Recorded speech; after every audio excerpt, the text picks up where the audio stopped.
하나님의 말씀은 로마서 8장 26절에서 30절까지 말씀 함께 보도록 하겠습니다. 로마서 8장 26절에서 30절입니다.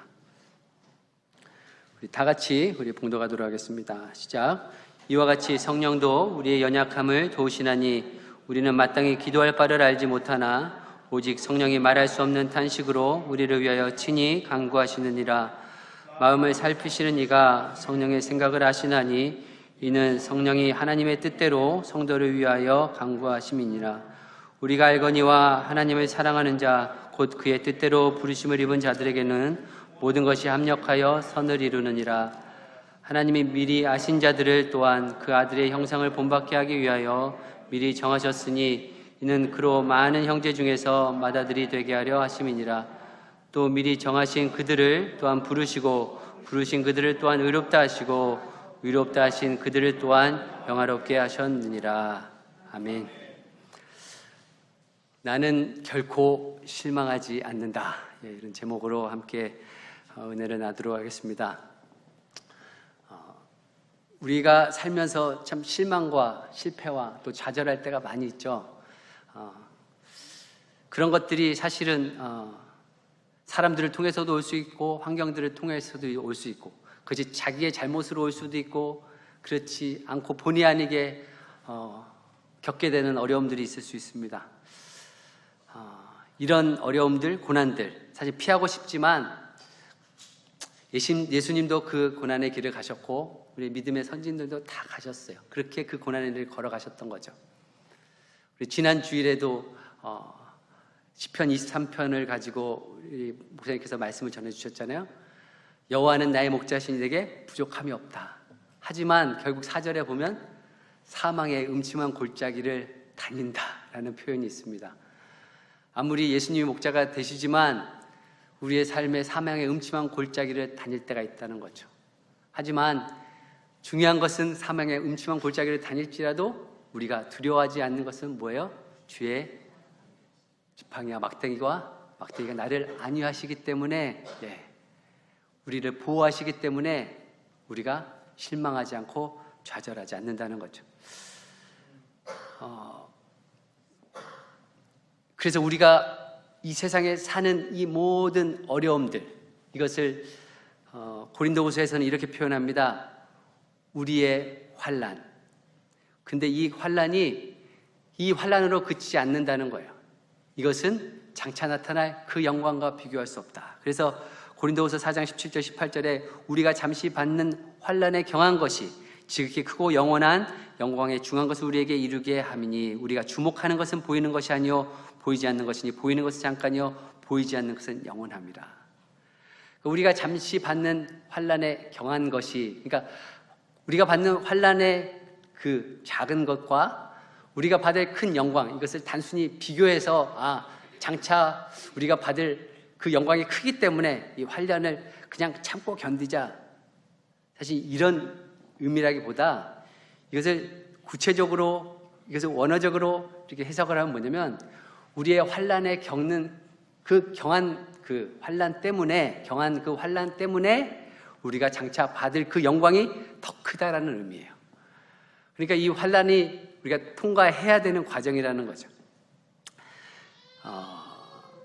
근데 우리가 주목할 것이 그래서 무엇입니까? 그래서 고린도후서 4장 17, 18절에 보니까 하나님을 주목하라는 거예요. 주님을 주목하라는 거예요. 우리가 겪고 있는 것이 아니면 과거에 묶여있는 문제, 어려움 때문에 실망과 좌절에 머물러 있는 것이 아니라 문제보다 어려움보다 크신 그 소망의 하나님을 우리가 주목하고 바라보라는 거죠. 우리는 그래서 하나님의 그 영광을 바라볼 때 하나님을 믿음으로 주목할 때 결코 실망하지도 않고 실망할 수도 없는 인생인 줄 믿습니다. 오늘 본문의 말씀을 보면요 우리는 결코 실망하지 않을 이유에 대해서 사도 바울이 잘 설명하고 있습니다. 우리가 인생에서 실망하지 않을 첫 번째 이유는 무엇인가? 바로 성령님이 우리를 도와주시기 때문입니다. 여러분 우리 세상에 살면서도 누가 우리를 도와주느냐에 따라서 우리의 인생이 많이 달라지잖아요. 그런데 우리 하나님의 자녀들은 우리를 도우시는 분이 있다는 거죠. 그분이 바로 성령님이라는 거예요. 성령님. 예수님께서 부활 승천하신 후에 약속대로 성령을 보내주셔서 우리 가운데 내주하심으로 우리가 하나님의 자녀인 것을 증거하실 뿐만 아니라 어떻게 하죠? 그분이 날마다 우리가 하나님의 자녀인 것을 증거해 주시고 또 예수 그리스도를 우리 가운데 증거하시는 분, 예수 그리스도가 누구이신지를 알게 하시는 분, 하나님이 어떠한 분이신지를 우리 가운데 가르쳐 주시는 분, 이분이 바로 성령님이시라는 거죠. 이 성령님이 어떻게 26절에 보니까 이와 같이 성령도 우리의 연약함을 도우신다. 여러분, 우리의 연약함이 뭘까요? 단지 우리의 물질적으로 가난한 것, 아니면 육체적으로 아픈 것들, 연약한 것들, 단지 이런 것들을 도와주실까? 물론 부분적으로 성령님께서 도와주실 수 있어요. 하지만 뭐냐면 이 본문의 말씀은 우리를 도와주신다는 그 의미가 뭐냐면 우리의 기도를 도와주신다는 거예요. 그러면 기도가 무슨 기도를 도와주시는가? 사실 본문은요, 우리가 기도해야 될 것이 무엇인지 모르는 그 연약함이 있다는 거예요. 다시 말해서 우리는 스스로 무엇이 정말 필요한지를 모르고 성령님께서 우리가 무엇이 필요하고 기도해야 되는지를 분명히 가르치시는 분이 성령님이시라는 거죠. 여러분들이 살면서 여러분들이 구하는 모든 것들을 응답을 받았다 하면 여러분들이 이 자리에 있으실 분이 있을까요? 아마도 없을 거예요. 여러분들이 기도하는 모든 것들을 응답받았다면 아마 하나님을 떠난 자들도 있을 수도 있어요. 무슨 얘기냐면요, 바울은요, 자기가 선교 여행을 하면서 자기가 원하는 대로, 자기가 계획한 대로 된 게 사실은 하나도 없어요. 그때마다 성령님께서 가르쳐 주시고 또 어디로 가야 될지를 인도하셨어요. 그 결과로 어떻게 됐죠? 지금의 그 유럽의 복음화가 이루어진 거예요. 사도 바울이 계획했던 대로 했다면 그렇게 복음화가 이루어지지 않았던 거죠. 요나는 어떻습니까? 요나는 다시스로 가려고 그랬잖아요. 다시스로 가려고 할 때 마침 배도 만나서 다시스로 가려고 했지만 결국은 하나님께서 니느웨의 뜻이 있었기 때문에 그의 원함이나 그의 기도가 아니라 하나님의 뜻대로, 하나님이 원하시는 대로 니느웨로 옮겨졌기 때문에 어떻게 되냐면 니느웨의 백성들이 돌아올 수 있는 하나님의 놀라우신 계획하심이 있었다는 거죠. 저도 한때는 제 직장 생활하고 사업의 꿈이 있었어요. 그래가지고 어떻게 하면 사업을 잘 이뤄서, 그리고 그거의 목적은 뭐라고 얘기할까요? 하나님의 영광을 위해서 어떻게 하면 사업체를 잘 준비할 수 있을까? 그래서 한참 고민하고 기도했을 때가 있어요. 아마 그 기도를 하나님이 응답하셨다면 저는 안 목사가 아니라 안 집사처럼 집사 정도 있었겠죠. 지금은 안 집사. 그렇다고 해서 집사를 제가 무시하는 게 아니라요, 하나님이 부르심이 있잖아요. 저는 하나님께서 사역자를 부르셨으니까 이렇게 하나님 앞에 드리는 거고요. 그러니까 내가 기도한다 대로, 내가 원하는 대로 했으면 하나님의 뜻이 이루어지지 않는 거예요. 그래서 성령님께서 어떻게 해요? 성령님께서 말할 수 없는 탄식으로 우리의 구할 바를 알게 하셔서 친히 하나님께 간구하신다는 겁니다. 말할 수 없는 탄식, 결국은 뭐냐면 우리가 구해야 될 바를 알게 하시는 분이 성령님이시라는 거예요. 우리가 하나님의 뜻을 모르잖아요. 하나님의 뜻이 과연 이 길인지 저 길인지를 모르잖아요. 근데 성령님께서 그 하나님의 뜻을 알아서 우리에게 가르쳐 주시는 분이 바로 성령님이시라는 사실을 우리가 믿어야 될 줄 믿습니다. 그래서 성령님은 하나님의 뜻을 구하는 귀한, 정말 소중한 역할을 하세요. 너무 감사한 일이죠.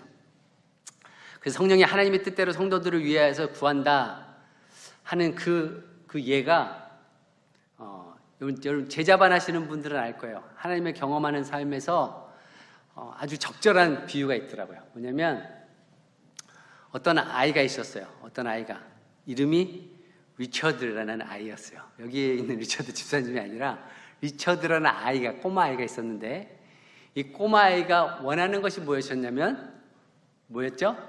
예, 쉽게 망가지는 싸구려 장난감을 원하는 거예요. 뭐 아이니까 그럴 수 있잖아요. 그 장난감을 구하는 거예요. 근데 아빠가 생각할 때는 그 아이가 어느 정도 컸기 때문에 이제는 자전거를 사줘도 되겠다 해서 이제 생일날이 얼마 안 남았는데 미리 자전거를 사놔서 어떻게 하냐면 그라지에 놓습니다. 미리 사서 놓은 거예요.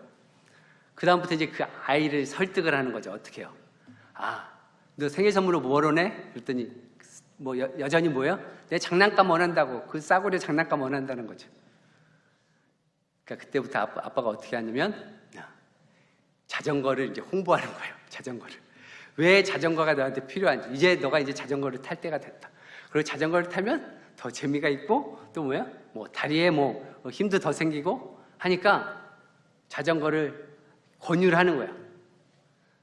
이제 생일이 거의 다 다가왔습니다. 마지막에 이제 물어보는 거예요. 너 생일 선물로 뭐 줄까? 그러니까 뭐라고 얘기할까요? 자전거 주세요. 자전거는 이미 어때요? 그라지에 있었던 거예요. 마찬가지로 성령님께서는요, 우리가 하나님의 뜻대로 무엇을 구할지 사실은 처음엔 모를 수 있어요. 우리가 단지 우리의 어떤 이익과 아니면 우리의 사는 그 문제만 가지고 하나님께 기도할지도 몰라요. 하지만 그때 성령님께서 하나님의 온전하신 뜻, 하나님께서 바라시는 그 기도의 응답들을 성령님을 통해서 알려주신다는 사실이죠. 오늘도 이 저녁에 우리가 기도할 때 이런 성령님께 구하는 기도가 있어야 될 줄 믿습니다. 하나님의 뜻이 무엇인지를 하나님 정확하게 성령님을 통해서 알려주십시오.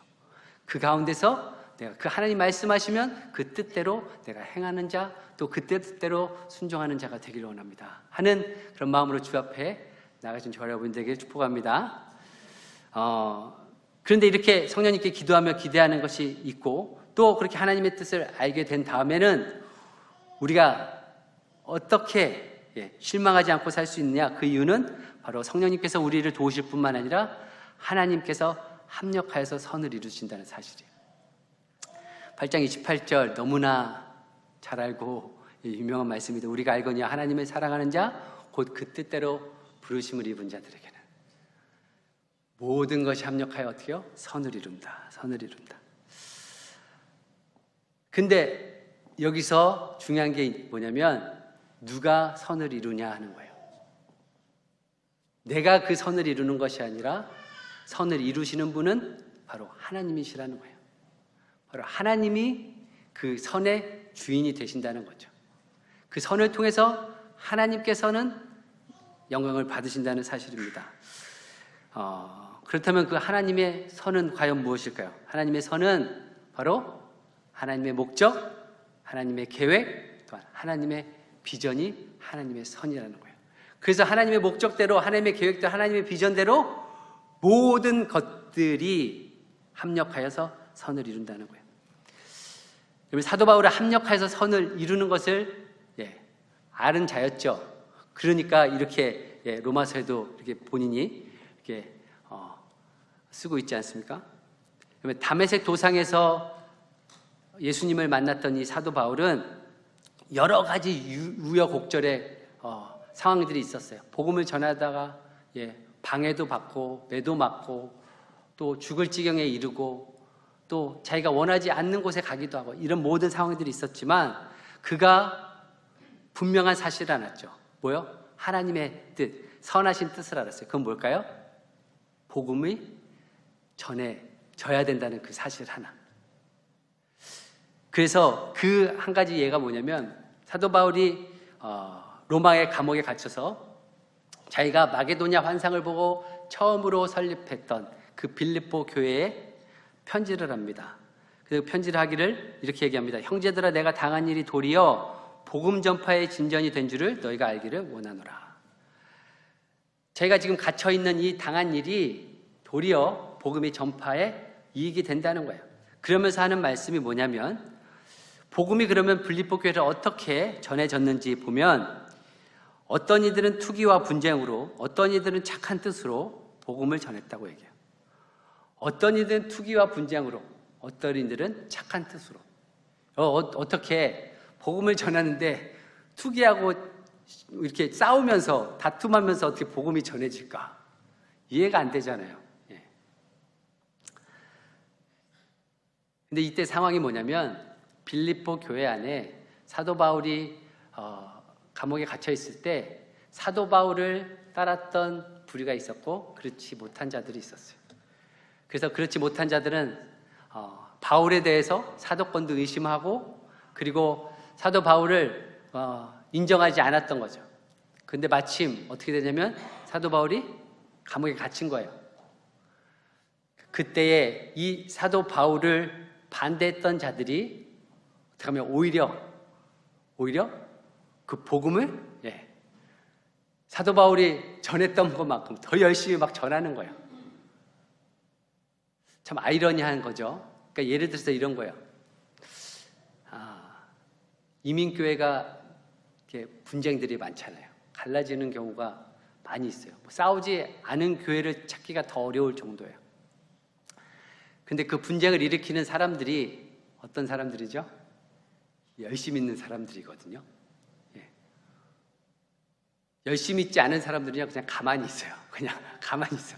가만히 있다가 그냥 어디로 조용히 가든지. 근데 열심히 있는 사람들이 다 뒤집어 놓는 거잖아요. 그럼 뒤집어 놨다 쳐요. 뒤집어 놔서 어떻게 해요? 이 사람들이 나가요. 나가면서 어떤 마음을 가지고 있을까요? 한번 봐라. 우리가 더 열심히 해서 우리 교회를 나간 교회가 더 부흥되리라. 뽐때려 보여주라. 이런 마음이 있을 거 아니에요. 이런 마음으로 나가지 그냥 순순히 나가진 않았잖아요. 그래서 잘된 교회를 물론 잘 보지 못했지만 사도 바울의 의미는 그거예요. 그렇게 되더라도 교회가 세워지고 그곳에서 복음이 전파될 수 있다면 괜찮다. 괜찮다고 할 뿐만 아니라 내가 오히려 기뻐한다고 사도 바울이 이렇게 얘기하는 거예요. 왜 이렇게 이야기할 수 있을까요? 그가 가지고 있는 분명한 하나님의 뜻은 뭐냐면 복음이 전해진다는 그 하나님의 뜻, 그것만, 그 사실만 있다면 상황이 상관없다는 거예요. 그래서 하나님께서 이렇게 합력해서 선을 이루는, 복음을 전하든지 우리의 인생 가운데 모든 상황 가운데 합력해서 선을 이루시는데, 여기에 보니까 그러면 하나님께서 합력하여 선을 이루게 하시는 자들은 어떤 자들인가? 아무한테나 하나님의 그 합력하시는 그 선을 이루실까라고 되어 있을 때, 여기 보면 하나님을 사랑하는 자, 곧 그의 뜻대로 부르심을 입은 자들. 그러니까 하나님을 사랑하는 자들, 곧 그의 뜻대로 부르심을 입은 자들에게 합력하여 선을 이룬다. 마치 조건처럼 이루어진, 이렇게 말씀하고 있죠. 조건처럼 뭐요? 하나님을 사랑하는 자. 여러분, 그러면 하나님을 얼마나 사랑해야 됩니까? 내가 하나님을 100이라는 기준에 있을 때 한 50점 이상 사랑하면 하나님이 합력하여서 선을 이루겠다 하실까요? 너 30분이 안 돼. 그러니까 너 합력하여서 선을 이룰 수 없어. 하나님 이러실까요? 그래서 동일하게 뭐라고 표현하시면 하나님을 사랑하는 자, 곧 그의 뜻대로 부르심을 입은 자들. 그러면 그의 뜻대로 부르심을 입은 자들이 누굴까요? 구원받은 자들이라는 거예요. 저와 여러분들, 구원받은 모든 자들이라는 거예요. 물론 이렇게 얘기할 수 있죠. 어떤 사람들은 하나님을 열심히, 정말 하나님을 자기의 인생을 다해서 사랑할 수도 있어요. 근데 어떤 사람들은 하나님을 사랑하고 싶은데, 하나님을 사랑하고 싶은 마음은 있는데 여전히 세상에 있는 것들이 사랑을 하게 되고, 또 그래서 하나님 앞에 온전한 사랑을 드리지 못하는 우리의 그런 연약함들이 있잖아요. 하나님 앞에 온전히 드리지 못하는 그런 부끄러운 마음들이 있잖아요. 그런 사람도 있어요, 분명히. 여러분, 근데 중요한 사실은요, 하나님을 사랑하고 싶은데, 하나님을 더 사랑하고 싶은데 하는 마음도 굉장한 겁니다. 뭘까요? 하나님을 믿지 않는 자들은요, 그런 마음조차 없어요. 하나님을 조금이라도 사랑하고 싶은 마음이 아예 없다니까요. 믿지 않는 사람들은.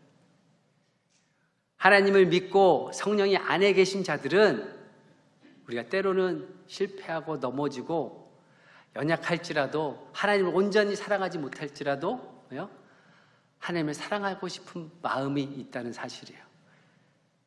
그런 자들에게 뭐냐면 합력하여서 선을 이룬다는 사실이에요. 이 은혜의 하나님이 저와 여러분들의 하나님이신 줄 믿습니다.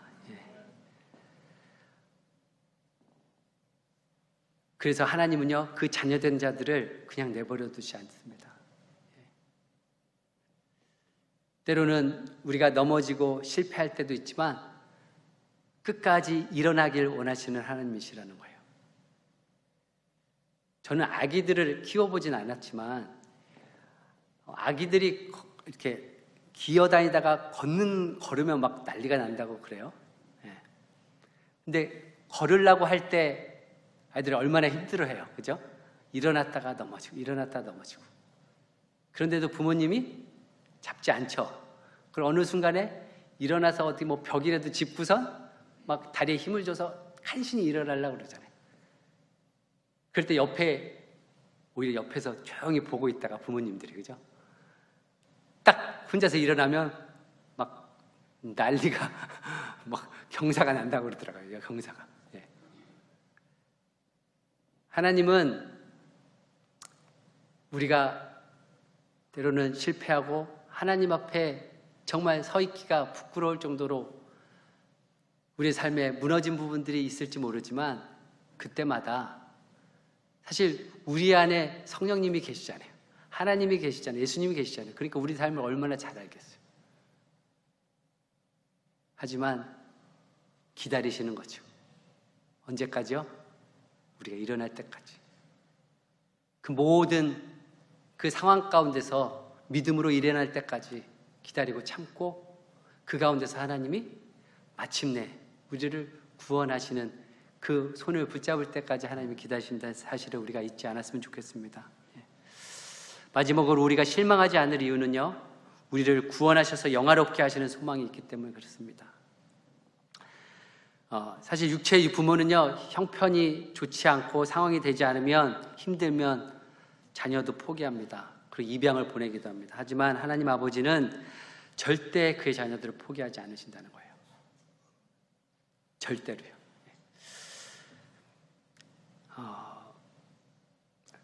절대로 포기하지 않는다는 의미가 또 뭘까요? 하나님이 끝까지 책임지시겠다는 거죠. 그래서 하나님은 오늘 본문에 보면 하나님은 그 하나님의 자녀들을 미리 다 아시고, 그리고 미리 정하시고, 정하신 그들을 어떻게 할까요? 부르시고, 부르신 그들을 의롭다 하시고, 의로운 그들을 영화롭게 하신다는 사실이에요.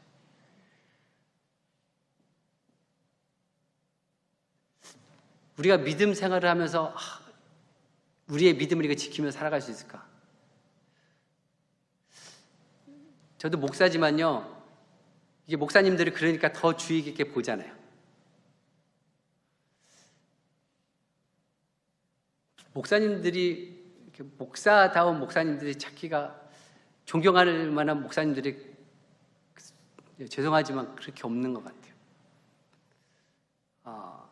그래서 우리 목사님도 그래도 마지막이 참 좋은 목회자로 남기를 그렇게 또 원하시지만 저는 아직 마지막은 아니잖아요. 이제 마지막은 아니니까 이제 시작이니까 과정도 좋고 마지막도 좋은 목사가 돼야 된다는 마음은 있지만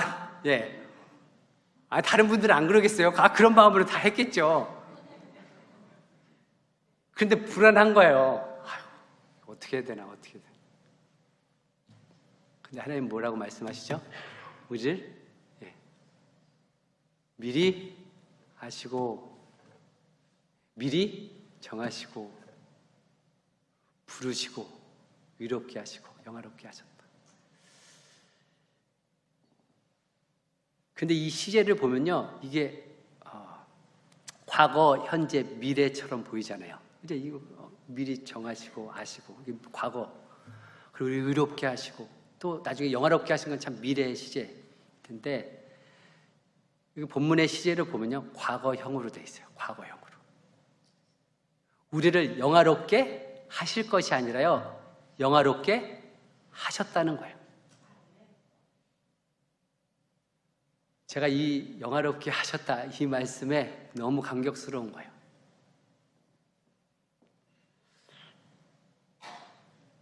왜 그러면 과거형으로 썼을까? 제가 한번 찾아봤어요. 아니, 영화롭게 할 거잖아요. 근데 영화롭게 하셨다고 왜 했을까? 왜냐하면 그 영화롭게 될 것이 너무나 확실하고 반드시 일어날 일이기 때문에 사도 바울이 과거형으로 썼다는 거예요. 굉장히 설득력이 있더라고요. 여러분, 우리가 영화롭게 될 것이가 아니라요, 반드시 될 것이라는 거예요. 우리가 6개월 후에, 우리의 1년 후에, 2년 후에, 10년 후에 우리가 영화롭게 되어진다. 그러니까 시간이 지날수록 서로 못 알아봐야 돼. 야, 이거 너무 영화롭게 돼서, 너무 영광스럽게 돼서, 아이고, 집사님 얼굴 보니까 누군지를 모르겠어. 이래야 될 거 아니야.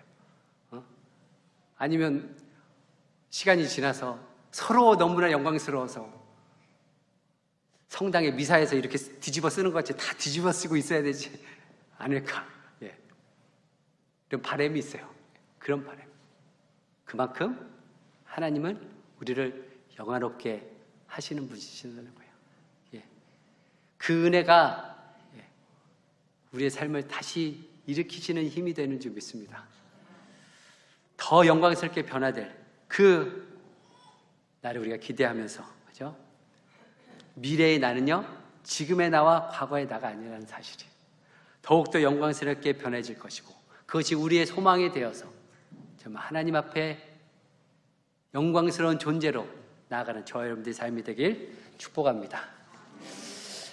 우리 기도하기 전에 우리 함께 좀 찬양했으면 좋겠습니다. 우리